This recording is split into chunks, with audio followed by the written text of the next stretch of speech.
Hello, I'm Tommy the Keyblade Master, and today I'm going to go take a look back at a classic game. This time it's Mario Kart Super Circuit for the Game Boy Advance. I did a look back for the N64 classic Mario Kart 64, so I decided to take a look at the Game Boy Advance version before going on and doing a review for Mario Kart 8. Now, I'll have to tell you this, I think the Game Boy Advance version is the worst Mario Kart game in the entire series. It's not a bad portable rendition for the time it was released, but it's got some control issues, and the fact that it's a 2D Mario game means the courses aren't as complex as they could be. Still, is it worth playing? Well, I'll go into that soon. If you've never played Mario Kart before, its biggest draw comes from the fact that unlike other racing games where you just run around the course in cars, Mario Kart lets you beat the bejesus out of each other using shells and other projectiles. Well, as far as graphics go, this may not look like it's really great, but remember, this was meant to be on the GBA, a small screen 10-year-old plus portable system. So if you're viewing this on a huge high definition monitor, yeah, it does look kind of crappy. Here, let me fix that for you. Gotta love the Game Boy player. Although to be honest, some of the problems you might see in this video comes from the fact that I am upscaling it to go into my high definition capture card too. That said, I don't really think it looks that bad considering.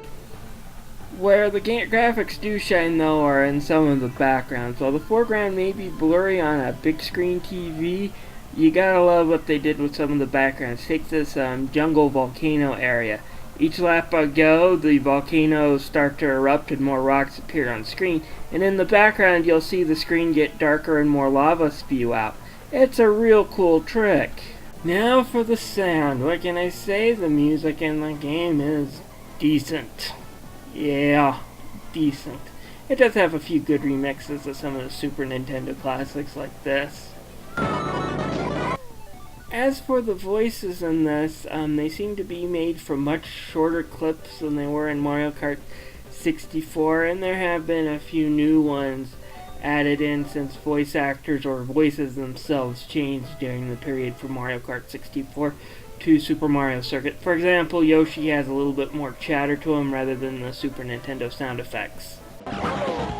Now for the gameplay in Mario Kart Super Circuit. Like the two before it, it follows pretty much the same rules. It kind of merges some of the look from Mario Kart 64 in, but the gameplay is purely out of the Super Nintendo. You'll find yourself having to collect coins in order to keep yourself sped up. Now don't confuse this for the Mario Kart 8's way of getting coins. Here, getting coins is what you have to do to keep yourself alive. Even bumping into another cart will cost you a coin. This does not apply to the computer. So hitting the computer, the opponent will not get you any more coins. So basically it's just a pain.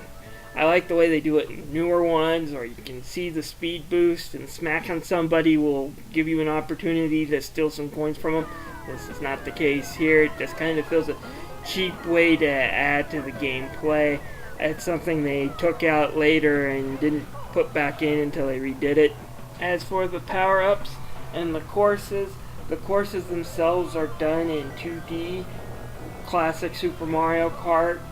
So, but a few new additions, like I said, the rocks being blown your way in one course really does help add to them being a little more fun than Super Mario Kart. However, the game takes a tragic turn when it comes to the controls. This is what kills the game. The controls feel like you're sliding on ice all the time.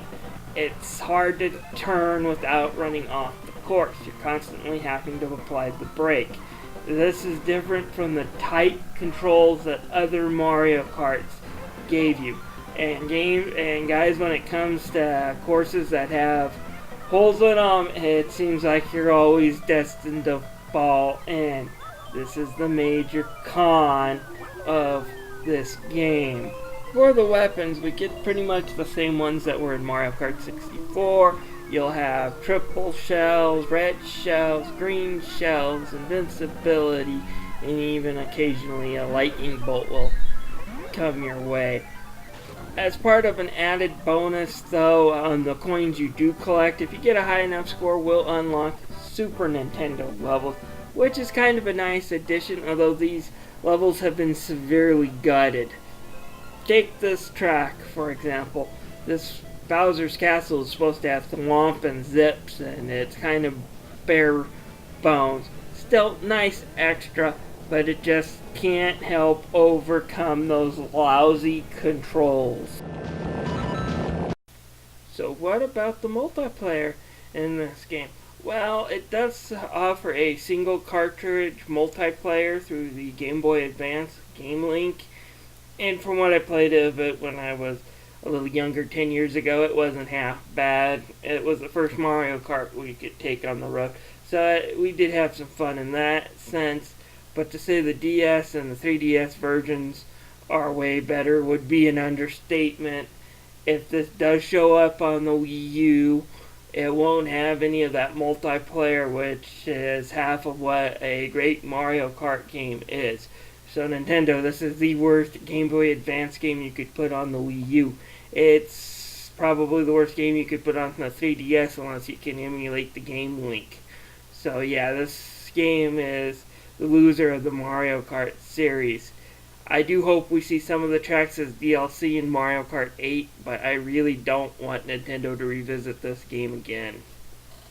I give Mario Kart Super Circuit a 3 out of 5. It's not a terrible game, but out of all the Mario Kart games, it's the one that I can say give it a pass. It's just not as great as the other ones.